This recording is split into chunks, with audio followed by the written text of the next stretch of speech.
Hello, Tasdile. Good evening, everyone in Baku. My name is Pasang Dolma Sherpa. I'm Director of CIPRED, Center for Indigenous Peoples Research and Development, based in Kathmandu, Nepal.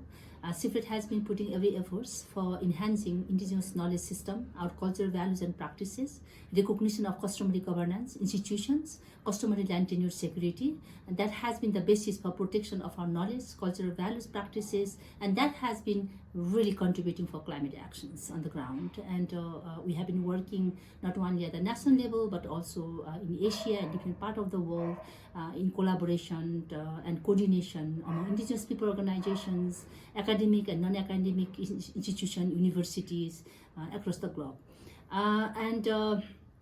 I'm glad this side event is happening here.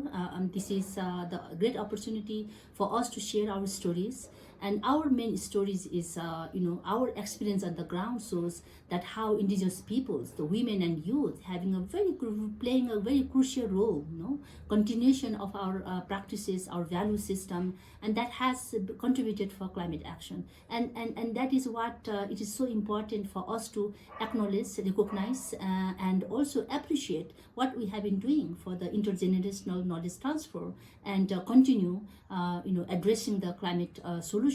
But however, our value system, our knowledge system, our role and contribution is hardly been reflected in the mainstreaming research institution, because there's hardly indigenous worldviews that been reflected. So that is one of the reasons why we really urge that any research in climate change, including IPCC, it is so important to bring indigenous people voice as an equal footing basis as a scientific research on climate change.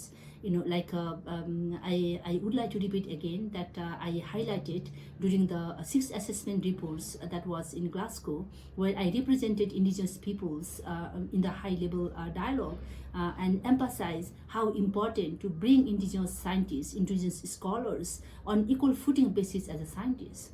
And that is what the way for the sustainable solution, the collective action. In the absence of indigenous peoples, indigenous scholars, indigenous scientists in the IPCC, I think we'll just enlarge the gap, and that gap is a very very limited because that gap would never fulfill the sustainability of climate action. So I would like to urge again for the sixth assessment report, try to learn from the lesson we have in the seventh assessment report, that try to learn lesson from the sixth assessment report. And earlier there has been some improvement in relation to indigenous people engagement, but just indigenous people's engagements as a tokenism, just indigenous people name as a co-author or like a side author is not enough. Why not indigenous scholar be lead authors? Why not hearing the voice? And this is what scientists need to understand. Indigenous people's representative, indigenous scientists and scholars representative in the scientific research, indigenous science research, that bring as a distinct as a lead authors and also as a represent as a distinct representative in the seventh assessments and working parallelly as a on the equal footing basis, not just braiding.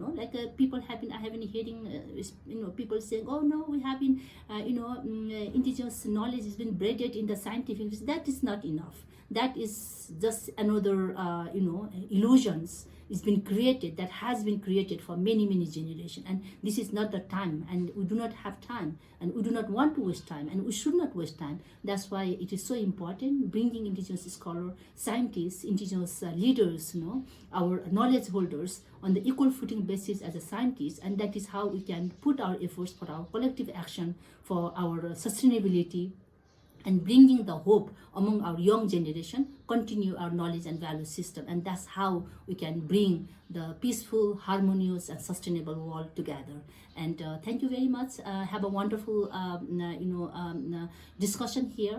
My apology that I could not make in person there in Baku in a COP29 because of my earlier other commitments. But my friends are there on behalf of CIPRED, and I really hope to hear the great discussions, very meaningful meaningful interaction, and ultimately this will hope for continue filling the dots for our inspired world, the shared world where we can live together in harmonious and peaceful manner for sustainability of our futures. Thank you. Bye bye.